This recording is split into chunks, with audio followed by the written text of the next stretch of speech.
wouldn't say it's as far as xenophobic, more as you just want the English manager to be from your country, to have a sense of the football culture. But it's not bad to look at managers outside of your own geographical area. As you know, a World Cup has never been won by a manager from another nation, managing another nation. Yeah. So maybe that's one reason for his statement. But as it relates to who would take over, I don't see, as I said, I don't see why English fans are concerned so far. Southgate never the one to take penalty. Right? Southgate made that English team go there and they did what they were supposed to do. But the English team just fell short. They did everything right, but still lost. You get me? Southgate, as I said, deserves a good contract. In my opinion. Yeah, Fred, the English one can actually step in and speak about this. Yeah, you can listen. Right. Regarding having a foreign coach to teach England's national team is actually a horrible idea, because we all know how the English press deals with foreign players, and how a manager and a coach that's a foreign coach, any slight issue with the coach will go ham on it. They'll deal it horrible, and that would be overall detrimental to the team. So I think a foreign coach wouldn't be a good idea overall or for England, just because of the media, and that's just one thing. Hang on. Before you go south, you can speak after this. But from what you guys saying, right? The logic is, I know the media is awful in England. I mean, let's not pretend.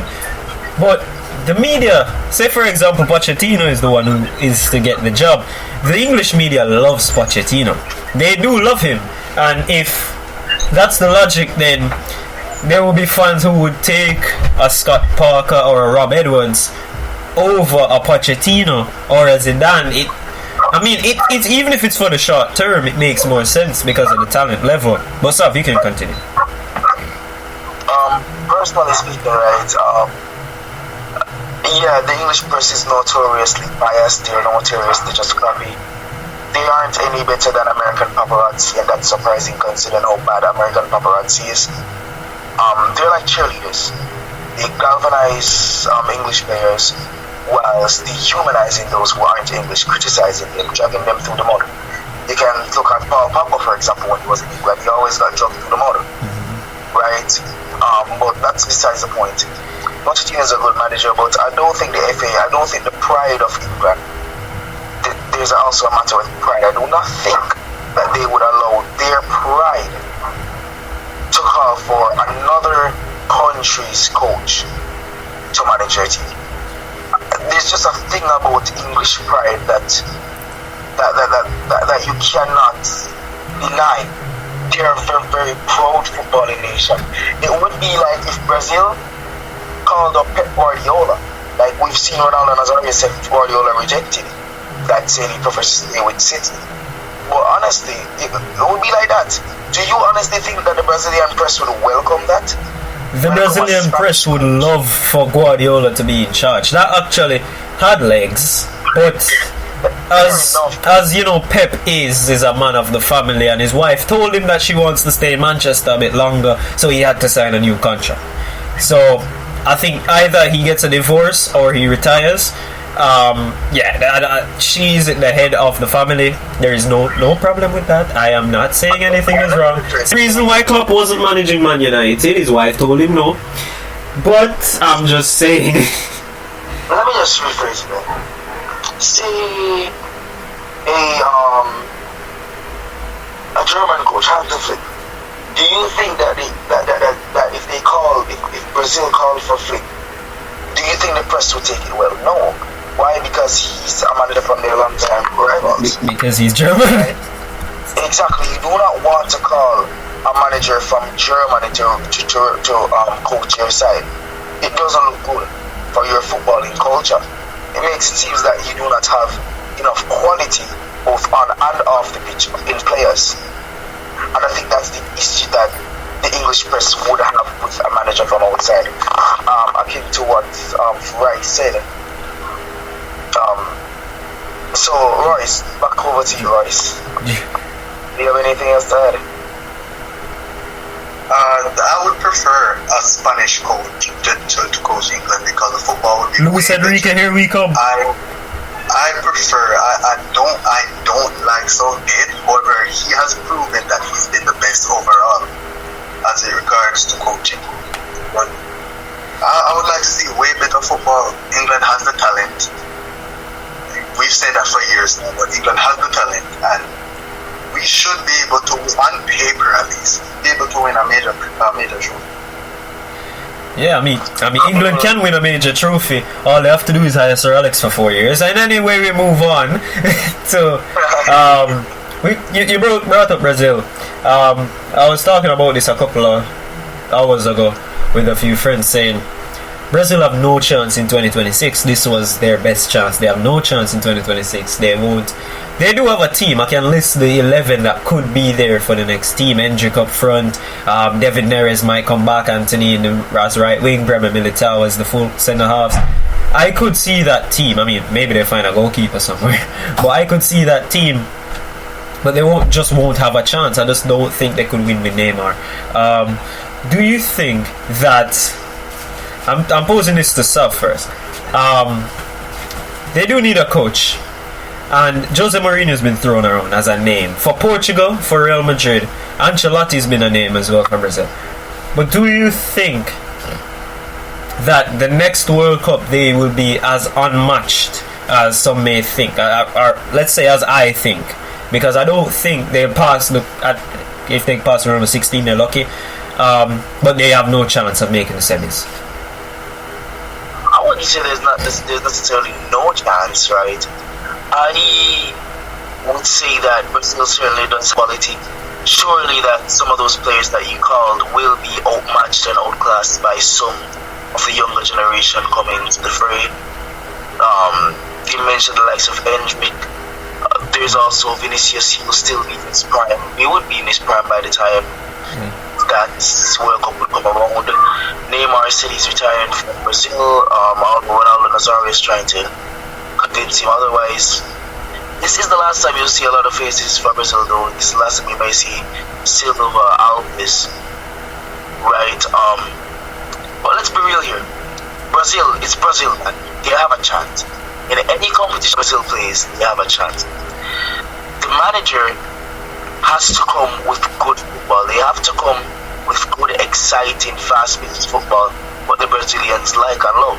Mourinho, no doubt, is an amazing coach, but I do not think that he is what the Brazilians are seeking. Mourinho is the type of coach that specializes in defensive tactics, right? Score a goal, part bus. Like Croatia. You get like Croatia. And Brazil is no Croatia. Brazil likes to be the one dominating play at all times. If they're 6-0 up, they want to dominate. If it's 1-1, they want to dominate. If they're 2-0 down, they are going to dominate. That's just what Brazil wants. So they need a high-pressing coach, a coach that is willing to push, a coach that is willing to take risks, a coach that is willing to work with the players, understand the players, and is world class. And as you said, Pep, if Pep were to accept that job, I could 110% say I'd see Brazil go into the semi-finals next week. For now, however, Brazil is home. They are back in Rio de Janeiro. Brasilia is the capital of it, but they're back in Rio de Janeiro, the party city, waiting on Sunday to come. Yeah, and not Sav, sorry. Drew, just a quick question before we go into a quick break. If Brazil were to hire a manager as a choice between Ancelotti, Jose Mourinho, and let's use Zinedine Zidane as another option, who do you think they should have signed? Who would be your preference? Going off my preference alone, it would be Zinedine Zidane, but I think Brazil is a footballing country and should have enough coaching talent to replace Tite. So I don't think they should go and bring in Zidane or Pochettino. I think they should stick to their homegrown talent and use the fact that they're a footballing nation and produce the world's best as they have continued to do. Alright, man. I mean, I completely agree, but you don't really know much Brazilian coaches out there, do you? We'll be back after a quick break.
Guys, thank you. We're back again. And alright, so did you guys hear about the interview that Benny did where he was talking about how horrible the JFF has been in transforming Jamaica's international football to something good that people can enjoy? Yeah, I mean, so go ahead. Yeah, go ahead. Alright, so in the interview he was stating that at a very young age he was with Craig Butler, which is the coach of Jamaica's only really club academy, and he was telling the interviewer that he was unable to leave the island at an early age to go and play football due to corruption at the island. The JFF leaders, who are the leaders today, had an issue with him choosing to play football professionally at a young age because of his ties with Craig Butler and due to the corruption as regards to that. He was also mentioning that during his days at KC and JC, he did not like playing medical football or schoolboy football in any way, shape, or form. That it was garbage. I'm paraphrasing. That it was garbage. He disliked the idea of playing it, and he knew that in order to have a professional career in football with longevity and a fruitful career, he would need to go abroad. He would need to take it internationally.